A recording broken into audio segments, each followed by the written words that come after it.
സുർബിയനെ ആയാലും ബിരിയാണി ആയാലും ഒന്നിനൊന്നും മെച്ചമാണ്. ഇതിൽ തള്ളേണ്ട കാര്യമൊന്നുമില്ല.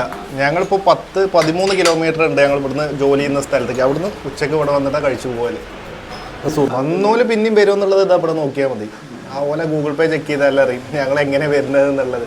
എന്നും നമ്മളൊരു പേരയിലുണ്ടാവും. ബിരിയാണി നല്ല കല്യാണ ബിരിയാണി, ദം റൈസാണ് ഇവിടെ കൊടുക്കുന്നത് അല്ലേ. ഒരു പഴയ വീട്, നല്ല ഭക്ഷണം, ചെറിയ ക്യാഷും. ബിരിയാണി അടിപൊളിയാണ്. നല്ല ജ്യൂസി ആയിട്ടുള്ള ബീഫും കാര്യങ്ങളാണ്. ഇവിടെ ഞങ്ങൾ ഇടയ്ക്കിടയ്ക്ക് ഒന്ന് കഴിക്കാറുണ്ട്. ഇവിടെ ഏറ്റവും കൂടുതൽ കഴിക്കുന്നത് ബീഫ് ബിരിയാണിയും അതുപോലെ ബീഫ് സുർബാനിയാണ്. എല്ലാവരും വന്ന് ടേസ്റ്റ് ചെയ്ത് നോക്കണം, എന്നാലേ അതിന് കറക്റ്റ് രുചി നിങ്ങൾക്ക് മനസ്സിലാവുക, നാവിന് കിട്ടുള്ളൂ. ഒരു വീട്ടിലിരുന്ന് കഴിക്കുന്ന പോലെ ഒരു സെറ്റപ്പാണ്. ആംബിയൻസും കാര്യങ്ങളൊക്കെ സൂപ്പറാണ്. ബിരിയാണി വെക്കാൻ തുടങ്ങിയിട്ട് പറഞ്ഞാൽ 16ാമത്തെ വയസ്സിൽ തന്നെ ബിരിയാണി വെക്കാൻ തുടങ്ങിയിട്ടുണ്ട്.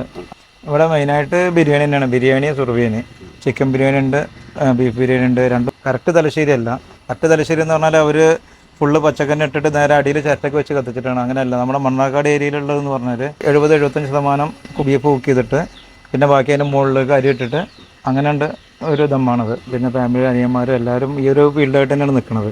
അതാണ് ഏറ്റവും വലിയ വിജയം. എന്തുണ്ടെങ്കിലും ഏത് നട്ടപ്പാരാക്ക് വിളിച്ചാലും അവരൊപ്പം ഉണ്ടാവും. ഞാനും പിന്നെ അവള് വൈഫാണ്, ഒരുമിച്ച് അങ്ങനെ അഡ്ജസ്റ്റ് ചെയ്യുന്നുണ്ട്. നമ്മളതിൽ അത്രയും ആത്മാർത്ഥമായിട്ട് ചെയ്യാൻ ശ്രമിക്കുന്നുണ്ട്. പിന്നെ അതുപോലെ തന്നെ നമുക്കുള്ള ഉപയോഗിക്കുന്ന സാധനങ്ങൾ 10-25 കൊല്ലം മുന്നേ ഉണ്ടാകുന്ന ഒരു അരിയുടെ ഒരു ഫീൽ ആയിരുന്നു കിട്ടി എനിക്ക്. സപ്പോർട്ട് ചെയ്യണം, മാക്സിമം വരിക, ഞങ്ങൾ വിജയിപ്പിക്കുക. ലൊക്കേഷന് മണ്ണാർക്കാട് നിന്ന് പാലക്കാട് പോകുന്ന റോഡിൽ കൊറ്റിയോട് എന്ന് പറഞ്ഞ സ്ഥലമുണ്ട്. കൊറ്റിയോട് സൈൻ ബോർഡ് നിൽക്കുന്ന അതേ ആ സ്ഥലത്ത് തന്നെയാണ്. നല്ല സ്മെല്ലൊക്കെ വരുന്നുണ്ട്. പിന്നെ ഇതൊരു ചെറിയൊരു വീട്ടിലാണ് ഇതിൻ്റെ സെറ്റപ്പ്. അപ്പോൾ നമുക്കൊന്ന് കഴിച്ചു നോക്കാം. റൈസ് കണ്ട് അങ്ങനെ ഒട്ടിപ്പിടിക്കാതെ നല്ല അടിപൊളിയായിട്ടുണ്ട്. ഇതാണ്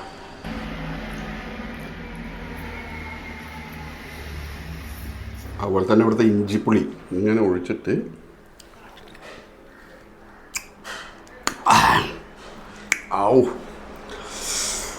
ഇഞ്ചിപ്പുളി ഉണ്ടല്ലോ, പൊളി.